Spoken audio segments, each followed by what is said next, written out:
Hi, it's Choma here, and this is Choma's Diary. Welcome back to my channel, you guys. It finally feels good to say welcome back, because obviously this is not the first video on here on my channel, and yeah, I can finally welcome you all back. And please, if you're not yet subscribed to my channel, do well to hit the subscribe button, give this video a very big thumbs up, like, share, leave me your comments in the comment section down below, and also don't forget to turn on your bell notification so you get notified whenever I post new videos. Okay, and today's video is obviously a sit down video, and from the title you can already tell what this video is all about. So this video is just going to be how Google almost killed me. Yes, you heard me right. Google almost ended my life for me at a young age. God.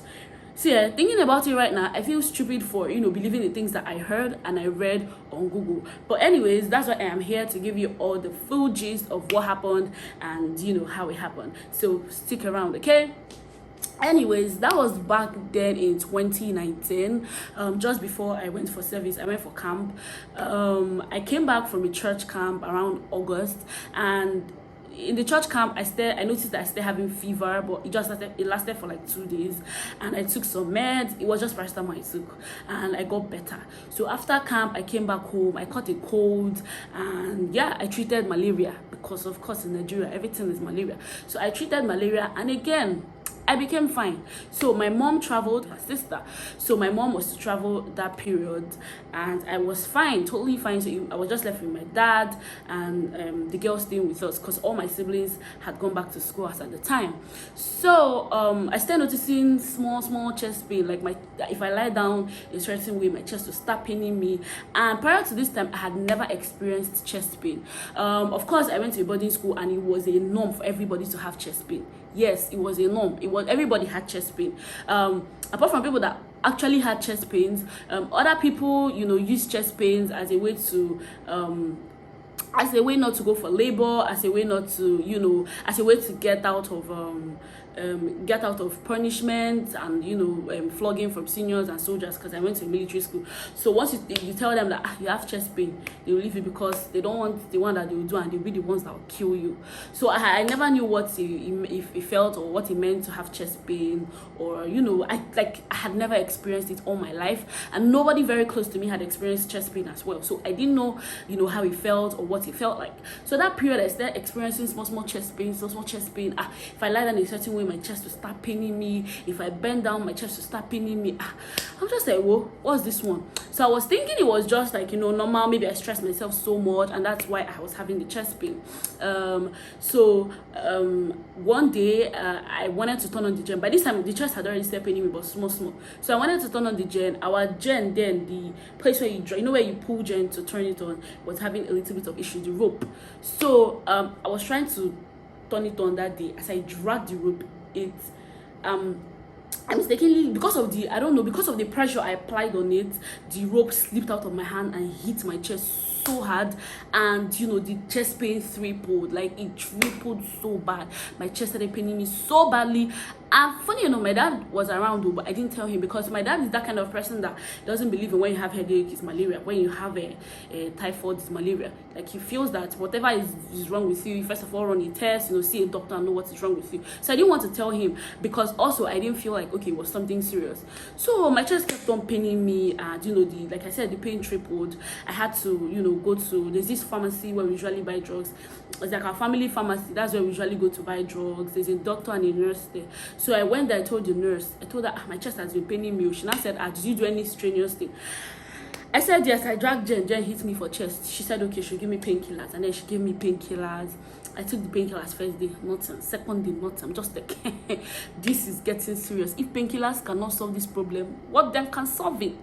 So, and I said, let me go to Google School of Medicine now and check my diagnosis and know what is wrong with me.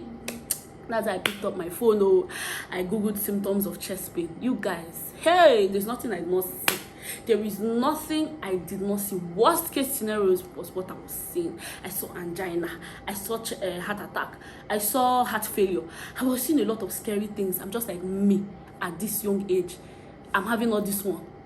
Hey God. I don't know why I even believed it more, because the drugs that the nurse gave me wasn't working. So I just felt that if the drug is not working, Is it not just supposed to be that your chest is paining and then you take painkillers and you're fine? So if the drugs are not working, what does it now mean? They've not, they are not giving you, they're not treating you for what you're suffering from.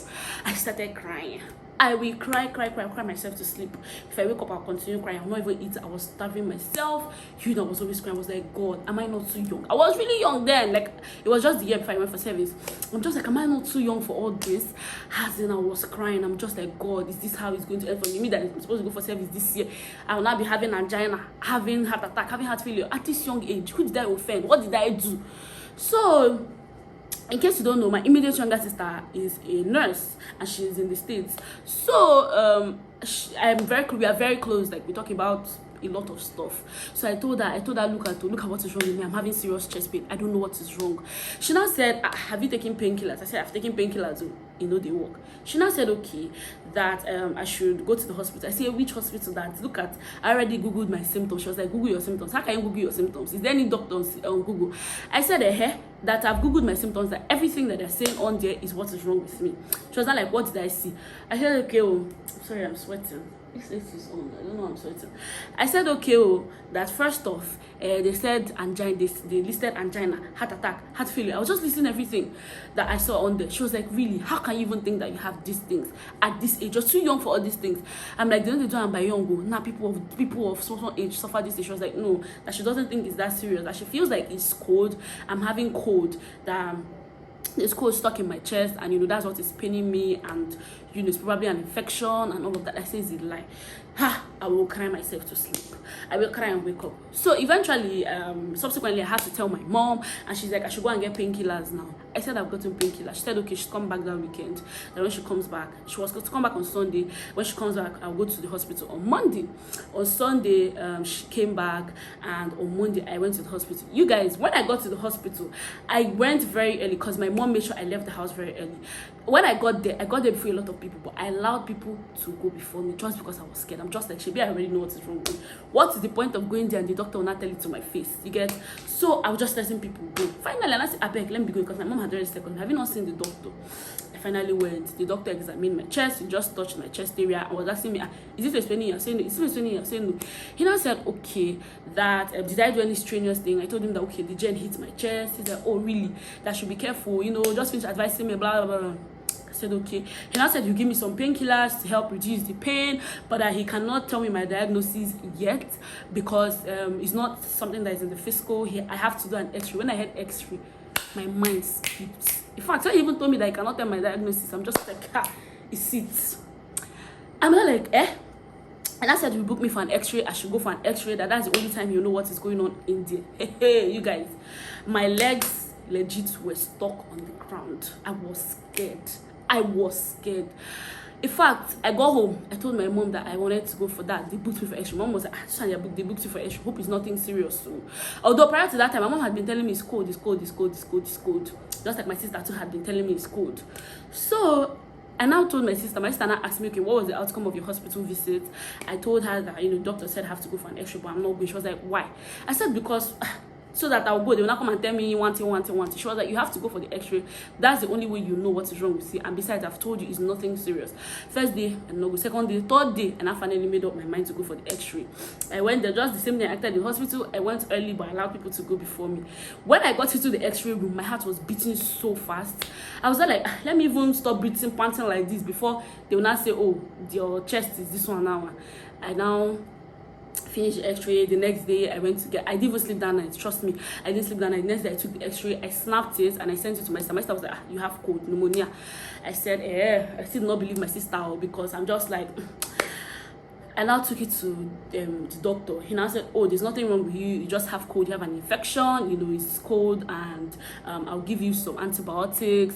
And your lungs are fine. There's nothing wrong with you. I'm like, doctor. He said, yes, there's nothing wrong with you. He brought up the x-ray results. He's like, there's nothing wrong with you. You're totally fine. I'll just give you antibiotics to take, and you'll be fine. I'm just like, this man doesn't know what he's saying, because he said, okay, I took the prescription. I went to get the drugs. First day I took the drugs, no change. Second day, no change. I called the doctor. I'm like, doctor, excuse me, these drugs that you're giving me, it's not working. Like, this is the second day and my chest is still paining me. He's like, so You've just taken the drugs for 2 days. That antibiotics is 2 packs. In one pack is just like about 8 tablets. The second one is like 8 tablets, and you've taken just 2 out of 18, and you're complaining. I'm just like, because, and I said, because doctor, I feel like, you not get my diagnosis. So he said, why? I said, because I googled my symptoms and they were giving. He said, why would you google your symptoms? So you believe what Google is saying over me? Okay, and that's teaching me my job. I said, I'm not teaching your job, but I've taken these drugs for 2 days and my chest is still paining me severely. And maybe he's like, you don't know what you diagnose the wrong thing. He's like, that is what is wrong with you. You saw it on the x-ray and that's what's wrong with you. You've taken the drugs for just 2 days. This drug is about 18. So tell me how you take drugs in just 2 days and you expect them to work so fast. I said, okay, let me be looking. Every night I'll be crying. I'm like, God. Okay, I took the drugs and I was getting better. By like the 4th, 5th day, I was seeing a lot of improvement, changes. I was getting better. The pains were reducing. So one night, my mom was taking coffee and I said, let me take coffee too. And I took coffee, and that night, you guys, hey God, that night I was having serious palpitations. My heartbeat was beating so fast. It was beating in split seconds. I couldn't even keep count. It was beating in split seconds. It was as if my blood was pumping so hard that, if I open my mouth, blood would gush out from my chest. It was that bad. I was so scared. I was crying. I soaked my bed. I soaked my pillow. I was crying. I didn't sleep that night. Stupid me again. I went to Google School of Medicine. I googled causes of palpitations. In fact, that was even the first day I found out that the name of your chest beating is palpitations, because I googled what causes chest, whatever, is it chest to beat or whatever I wrote there, and then they said it was palpitations. You were not telling me heart attack again. Happy. I'm like, Jesus. So this doctor did not get my diagnosis, and I was telling him, and he was busy claiming rights. I started crying. That night I not sleep. I was crying till the next morning. I cried, like I soaked my pillow with tears till the next morning. The next morning I ran back to the hospital. All this, like, my parents never know. I ran back to the hospital. I told the doctor that I was having serious palpitations last night too, that I don't know what is wrong with me, but that the palpitations had reduced after that morning. He's like, why would you be having palpitations? He checked my BP. It was normal. He checked my sugar level. It was normal. He's not like, okay, I should bring. He checked my pulse. My pulse was normal. He wasn't like, wait, did you take coffee last night? I said yes. He said, that I should never ever try to take coffee anytime I'm on antibiotics, that both of them don't work hand in hand. It causes palpitations. That if you were somebody that was older or like had history of some some illnesses, you would have taken the person, so I shouldn't try it again. I said okay. So after that day, prior to that time, anytime I'm going on the road, I'll just look, if I see people with their children, I'm like, Choma, see this one with the wife or children, so like this now. So after that time, I got better. I completed my drugs. I got better and I got fine, totally fine. And I'm just here to tell you guys that period was the most annoying period of my life. I just used my hand to cause trouble for myself, to cause pain for myself, to cause heartache for myself, because I don't know what led me to believe those things that I googled. And truth is, I know a lot of Nigerians are in this my shoe. We're always running to Google our symptoms. Please, I'm just on here to tell you that whenever you have any symptoms, run to your doctor. Run to your doctor. Stop self-medication, because most times when you're treating something else and you're having another thing, and by the time you realize it's already too late. So please, if you're having any symptom, don't be like me that believes what Google told me and almost died because of heart, because of thinking, because of BP. Please, when you're having anything, run to the doctor and go and know what is wrong with you, and give the doctor the benefit of the doubt. Okay, so yeah, that was how Google almost that was how Google almost killed me. But no, I got sense and I refused to allow Google School of Medicine take my life. So yeah, that's the end of the story. I wanted to make it quite short so that it doesn't get too long and too lengthy. So please, if you've watched up until this point and you're not yet subscribed, do well to subscribe. Okay, bye.